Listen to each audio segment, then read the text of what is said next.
And so Abraham has lots of kids eventually, and he dies at a good old age. Now, the Jacob stories play out these themes even more dramatically. From birth, Jacob lives up to the meaning of his name, which is deceiver. He cheats his brother Esau out of his inheritance and blessing, and he does it by deceiving his old blind father, no less, and then he just takes off. Genesis 25. Abraham took another wife, whose name was Keturah. She bore him Zimran, Jokshan, Medan, Midian, Ishbak, and Shua. Jokshan fathered Sheba and Dedan. The sons of Dedan were Asherim, Letushim, and Leamim.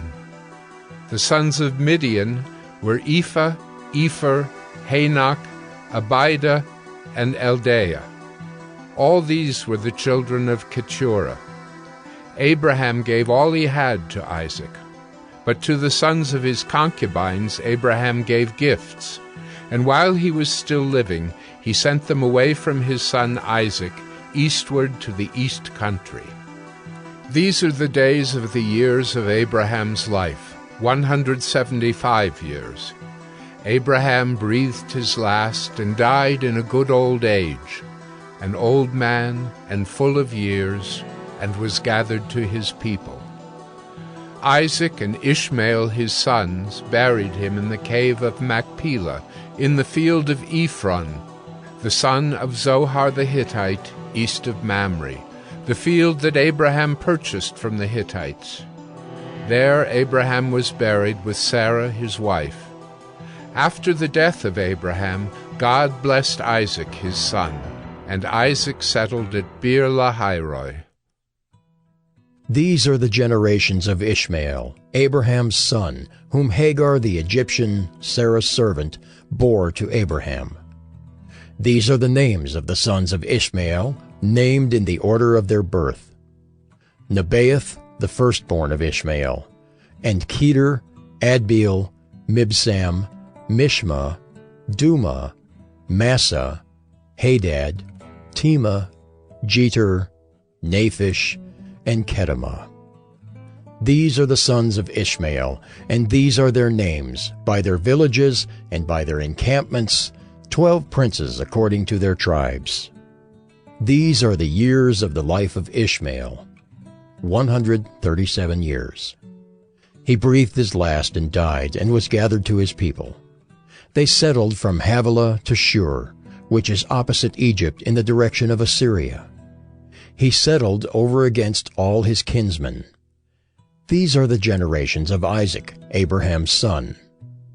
Abraham fathered Isaac, and Isaac was 40 years old when he took Rebekah, the daughter of Bethuel the Aramean of Padan Aram, the sister of Laban the Aramean, to be his wife. And Isaac prayed to the Lord for his wife because she was barren. And the Lord granted his prayer, and Rebekah his wife conceived. The children struggled together within her, and she said, "If it is thus, why is this happening to me?"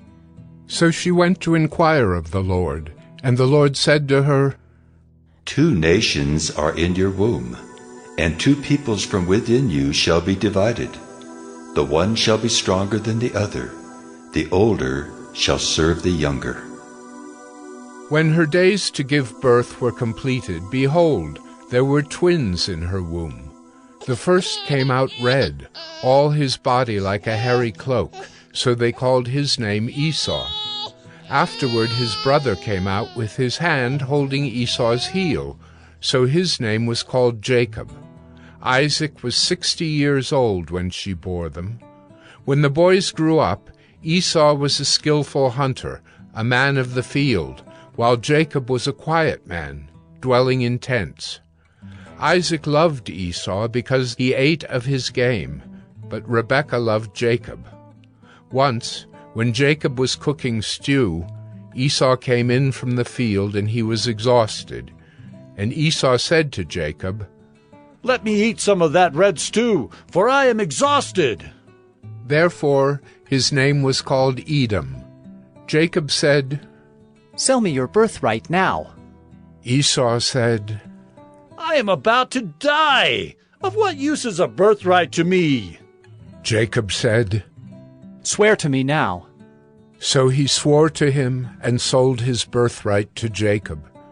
Then Jacob gave Esau bread and lentil stew, and he ate and drank, and rose and went his way. Thus Esau despised his birthright.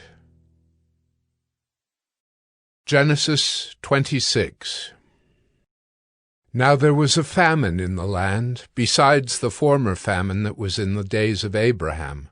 And Isaac went to Gerar, to Abimelech, king of the Philistines. And the Lord appeared to him and said, Do not go down to Egypt. Dwell in the land of which I shall tell you.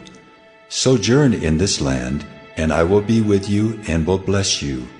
For to you and to your offspring I will give all these lands, and I will establish the oath that I swore to Abraham your father. I will multiply your offspring as the stars of heaven, and will give to your offspring all these lands. And in your offspring all the nations of the earth shall be blessed, because Abraham obeyed my voice and kept my charge, my commandments, my statutes, and my laws. So Isaac settled in Gerar. When the men of the place asked him about his wife, he said, She's my sister. For he feared to say, my wife, thinking, Lest the men of the place should kill me because of Rebekah. Because she was attractive in appearance. When he had been there a long time, Abimelech, king of the Philistines, looked out of a window and saw Isaac laughing with Rebekah, his wife. So Abimelech called Isaac and said, Behold, she is your wife. How then could you say, She is my sister? Isaac said to him, Because I thought, lest I die because of her. Abimelech said, What is this you have done to us? One of the people might easily have lain with your wife, and you would have brought guilt upon us. So Abimelech warned all the people, saying, Whoever touches this man or his wife shall surely be put to death. And Isaac sowed in that land, and reaped in the same year 100-fold. The Lord blessed him, and the man became rich, and gained more and more until he became very wealthy. He had possessions of flocks and herds, and many servants, so that the Philistines envied him. Now the Philistines had stopped and filled with earth all the wells that his father's servants had dug in the days of Abraham his father. And Abimelech said to Isaac, Go away from us, for you are much mightier than we.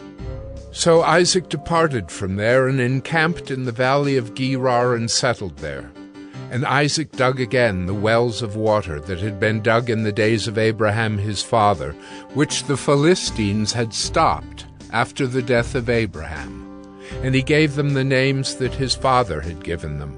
But when Isaac's servants dug in the valley and found there a well of spring water, the herdsmen of Gerar quarreled with Isaac's herdsmen, saying, The water is ours.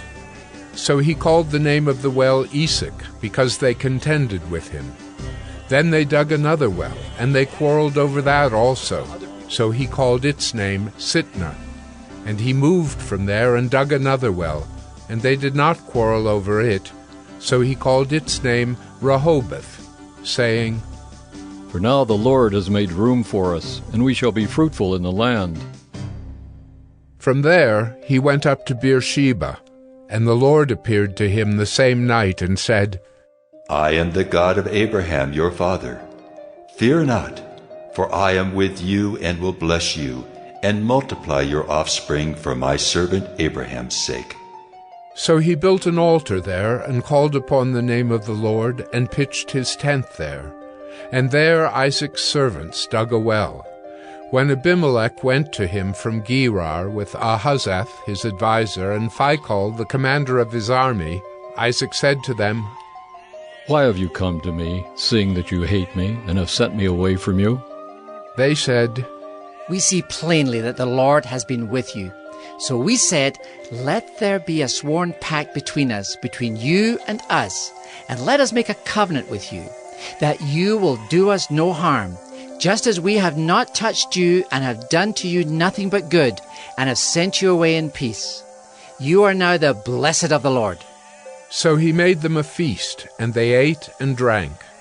In the morning they rose early and exchanged oaths. And Isaac sent them on their way, and they departed from him in peace. That same day Isaac's servants came and told him about the well that they had dug, and said to him, "We have found water." He called it Shibah.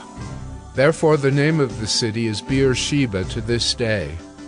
When Esau was 40 years old, he took Judith, the daughter of Beeri the Hittite, to be his wife, and Basemath, the daughter of Elon the Hittite, and they made life bitter for Isaac and Rebekah.